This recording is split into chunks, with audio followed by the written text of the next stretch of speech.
Hello everyone, I'm Josh. And I'm Ray. And we're the sports editors here at the Daily Targum. Welcome to Keeping Score with Josh and Ray, a podcast show dedicated to bringing analysis of Rutgers sports and sports around the country. In today's episode, we'll be recapping the Rutgers men's basketball game against Wisconsin and how it affects their chances to get into the NCAA tournament, and recapping the Rutgers women's basketball game against Ohio State. Yeah, so we're going to start off recapping the men's game that just happened against Wisconsin. So, going into it, obviously, we only had one road win, and we came out of it with only one road win. We, in the first half, it was kind of the same old story with the road games for us this year. We fell behind early.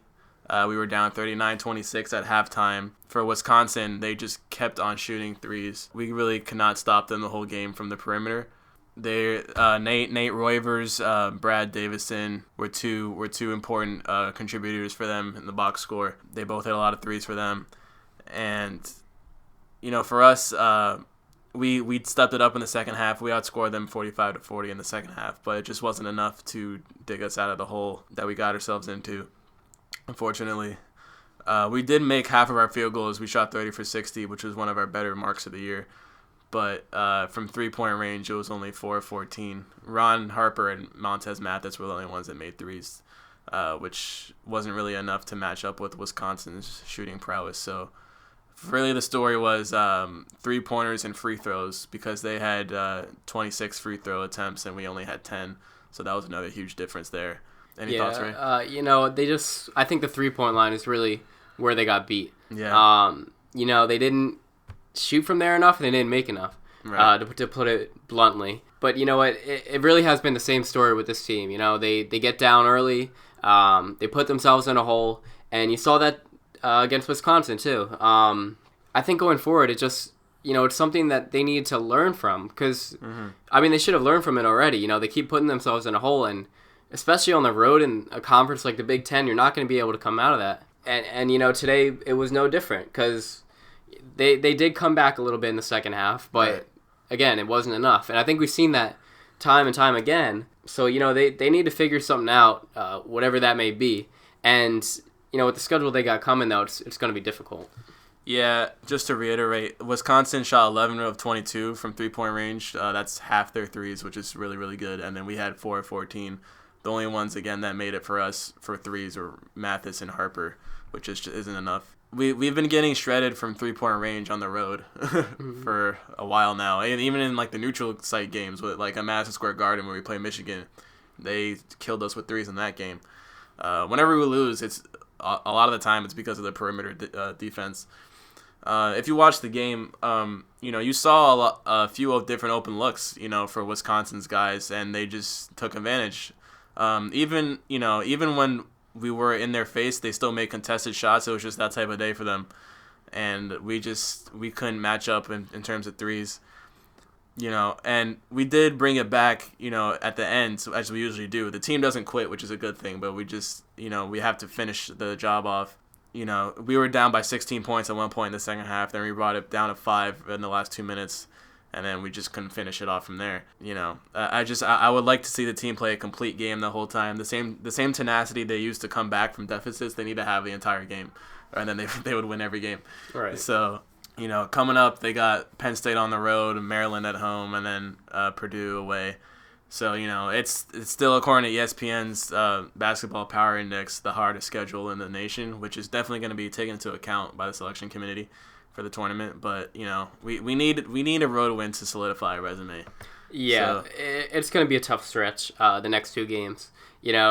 Penn State's number 9, and honestly I believe that Rutgers can come out on top, but again, it is a road game and it is going to be difficult. We did beat Penn State earlier, even though it was at the rack, but also Penn State did lose the last couple of games against Indiana and Illinois. So, they are beatable. They're not invincible. It's just that, facing a top 10 team on the road is never an inviting proposition. Yeah, we couldn't beat Wisconsin on the road right. On Sunday. But after that, we also got Maryland at the rack. Yeah. Obviously, Rutgers isn't invincible, quote, at the rack. Yeah. But you know what? They're still a very good team at home. I don't think that should be taken away from them at all. They're still 17-1 at home. Right. It's a very good record. And I think that it's going to, again, be tough against a team like Maryland. They've had a lot of success this season. But again, it's not impossible for Rutgers to come out on top. Yeah, you mentioned the home record. We've beaten 3 ranked teams by double digits at the RAC this year. So there's no reason why we can't beat Maryland. It's just a matter of will we. We don't have a lot of momentum right now. Obviously, that depends on what happens with Penn State.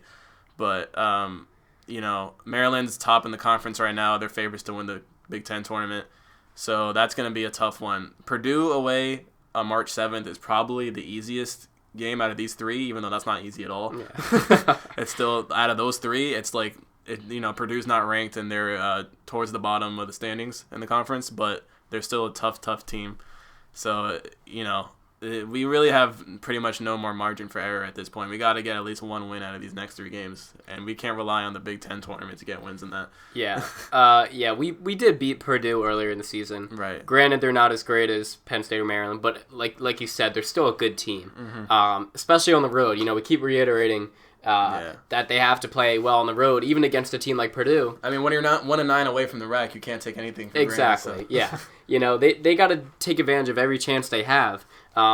If they really do want to play in March, which they have the ability to, they have to take advantage of a team like Purdue because they are a better team than them.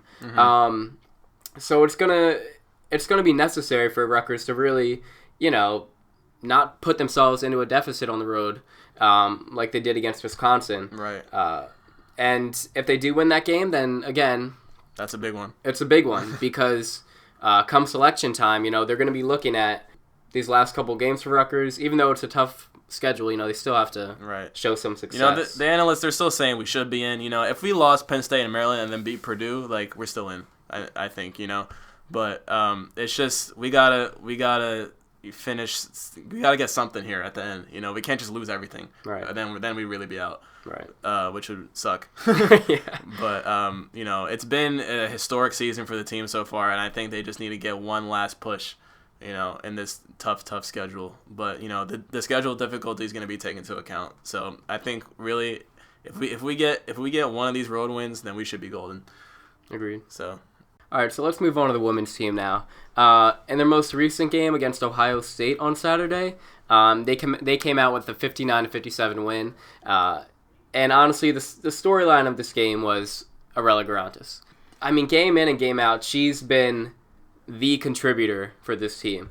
And that didn't change against Ohio State. So, first quarter, Ohio State opened with, I think it was a 3 to start off the game. And it was a back and forth throughout. But at the end of the first quarter, Arella hit a buzzer beater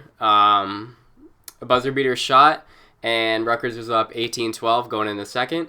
So going in the next quarter, Knights didn't play that well. Garantis only had 2 points in that quarter, but I think she mentioned in one of her quotes afterwards that she was feeling her shot. She was just waiting basically for it to come back to her. Right. So after that, third quarter comes, Garantis scored 9 points in that quarter. Rutgers was still down at the end of it, 50-44. But that wouldn't last for long because in the fourth quarter, Garantis stepped up. She scored 13 of her team's 15 points in the period. It's crazy. Yeah, it is crazy. And in the last 4 seconds, she had a go-ahead jumper to put the Knights up by 2, which would eventually win it. Now, I think we should just kind of dive in to what Garantis actually did this game. She scored 36 points. That is the most by a Rutgers player since 2006, when one of the Knights Hall of Famers scored 40. It goes to show just how valuable of a contributor Garantis is. It's not just this game; it's every game, mostly this season, that she's kind of contributed like this for Rutgers. And Saturday's performance was basically another example of it. It's like usually players have off nights. I've never seen her have an off night. She's every time I look at the box score for a women's game, she's always at the top. Mm-hmm. if she's not first, she's second. You know, in points scored for the game. You know, and scoring isn't everything, but when you're dropping 36 points, it is everything. It's very, very important. So I mean, it was just one of those games where they, you know, sometimes in basketball you just need your star to show out, and that was what Rutgers needed. You know, I still do get nervous, you know, with relying too much on her. You know, I feel like the team needs to show their depth a little bit more. You know, we've been saying that for a while now, but I mean, you know, 15 for 21. You know. 3 for 3 on 3-pointers. That's big time, you know. That's just respect. Yeah. And she played 39 minutes, so she only took 1 minute off. Yeah.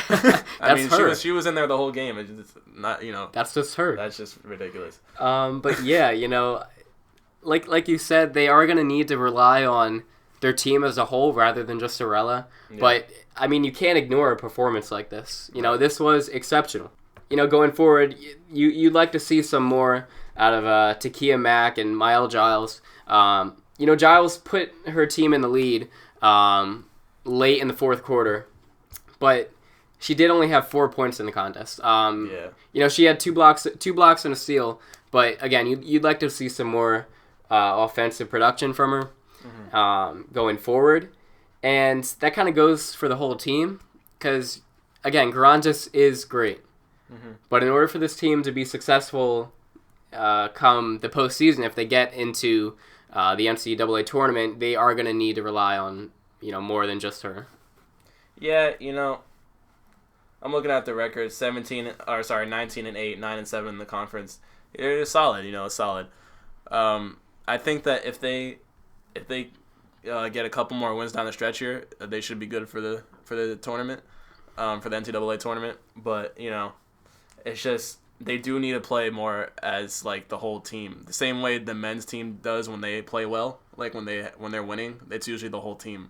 Except for like against Northwestern when Gio just went off.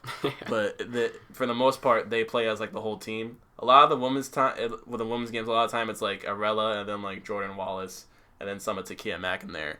You know, and then, you know, sometimes you see like Mari Davenport, you know, having decent games and people like that. You know, Kadasia Sanders too. But I think we just need more of a consistency from the bench, you know, in general. That's just the biggest key for me. Yeah, and the bench has shown at some points that they're capable of providing a good performance, but, you know, the key word is at some points. It hasn't been throughout the season that, you know, they've been perfect off the bench because they haven't. And, you know, they're relatively young, but again, this is going to be a crucial part in the season when the bench is going to need to, I guess, mature a little bit faster than you know, than they would like to, but you know, that's just the way it is. So the team has got Wisconsin and Iowa coming up to finish the regular season. Iowa is not having a good year this year. I mean, excuse me, Wisconsin is not having a good season this year. Right. But Iowa is. So if they could get a win against Wisconsin, that'd push them to the 20th victory of the season, and you know, the knowledge is that 20 wins puts you in the tournament. With that game being at home, you know, we'd like to see Knights pull out a win.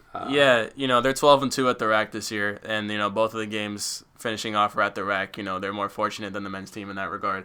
So, yeah, I think they should at least beat Wisconsin. A loss to Iowa would be understandable, but I think that they should, based on their regular season, they should probably be good. I don't think they have to win any Big Ten tournament games, which is, you know, safe because all bets are off in that tournament.